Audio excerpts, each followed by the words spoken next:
দেশে ফের বিজেপি সরকার হচ্ছে। প্রধানমন্ত্রী হবেন নরেন্দ্র মোদী। 450টি আসন পাবে বিজেপি। দেয়াল লেখনে যোগ দিয়ে এমনটাই বললেন মুখ্যমন্ত্রী ডক্টর মানিক সাহা। লোকসভার প্রচার হিসাবে রবিবার 8 বড়দোয়ালি নিজ বিধানসভা কেন্দ্রের জগন্নাথ বাড়ি রোডে দেওয়াল লিখন কর্মসূচিতে অংশ নেন মুখ্যমন্ত্রী ডক্টর মানিক সাহা। মুখ্যমন্ত্রীর বিধানসভা কেন্দ্রের দলীয় নেতা কর্মীরাই এদিন সেখানে উপস্থিত ছিলেন। মুখ্যমন্ত্রী নিজ হাতেই দেওয়ালে পদ্ম ফুল আঁকলেন।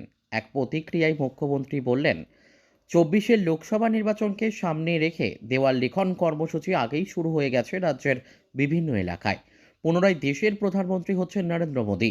সেই হিসেব নিকেশ চলছিল বিজেপি 40টি আসন পাবে। এখন মনে হচ্ছে 450টি আসন পেতে পারে। দেশে ফের বিজেপি সরকার হচ্ছে। এখন আমাদের দেওয়ার যে আমাদের পদ্ম ফুলের যে বিষয়টা, সেটা কিন্তু আমাদের কার্যক্রমে আছে ভারতীয় জনতা পার্টি।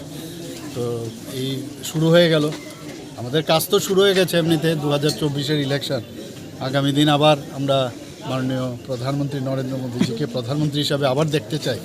তো ত্রিপুরার থেকে অনেক জায়গায় কাজ শুরু হয়ে গেছে। আমি আজকে পদ্ম ফুলটা আঁকলাম, সময়ের কারণে আমি পারছিলাম না, তো এটা আজকে শুরুয়াত করলাম।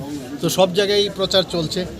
তো আমরা মনে হয় যে আগামী দিন 404-এর আমরা কথাবার্তা চলছে চারিদিকে, it is in the year যে 404 পাবো, কিন্তু আমার মনে হচ্ছে এটা 450ও হয়ে যেতে পারে, বেশিও হতে পারে।